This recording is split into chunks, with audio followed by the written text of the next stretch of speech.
nhom phơ chi nó con miếng đấy lỗ chiêng chi dương thì thấy thò mà đà về đam đông về răng mồm lỗ bay công man chờ đang 20 ngày vậy 50 ថ្ងៃហើយ dạ nhom 3 giờ 2 ដងហើយ ចា ហ្នឹងហើយបាយ2 ដងទៅផ្ដាច់ខ្ញុំផ្ដាំផ្ញើដល់អ្នកមិនតបានប្រើបើឃើញខ្ញុំណារៀបរាប់ហ្នឹងហើយសូមឲ្យបានប្រើជីនឹងគាត់មានទាំងអស់គ្នាព្រោះវាមានប្រសិទ្ធភាពល្អខ្ញុំសូមផ្ដាំផ្ញើទៅកសិករទាំងអស់ទូទាំងប្រទេសកម្ពុជាយើងឲ្យងាកមកប្រើជីត្រានឹងគាត់មាសហើយគ្រាន់តែថាយើងលាយជាមួយជីគីមីទៅបងប្អូនហើយជីនេះវាជួយកាត់បន្ថយសត្វល្អិតវាជួយឲ្យដំណាំស្រូវរបស់យើងគុំធំចាក់ឫសបានជ្រៅហើយដីយើងផុសដីផុសបាទដីផុសល្អវាអាចនឹងមានចលេនឡើងវិញ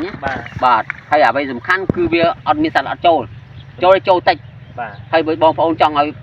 កម្ចាត់សត្វល្អិតបងប្អូនយកជីម្សៅហ្នឹង1 គីឡូទៅបាញ់ផ្ទៃដីមហាតាទៅលាយទឹកបាញ់ហើយលាយជាមួយសត្វល្អិតតិចទៅ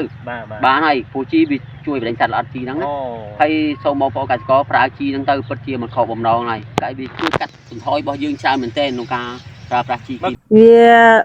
ផ្លែត្រង់ថាស្រូវហ្នឹងវាល្អស្មើវាសង្ងាត់ទៅអត់មានក្រហមអត់មាន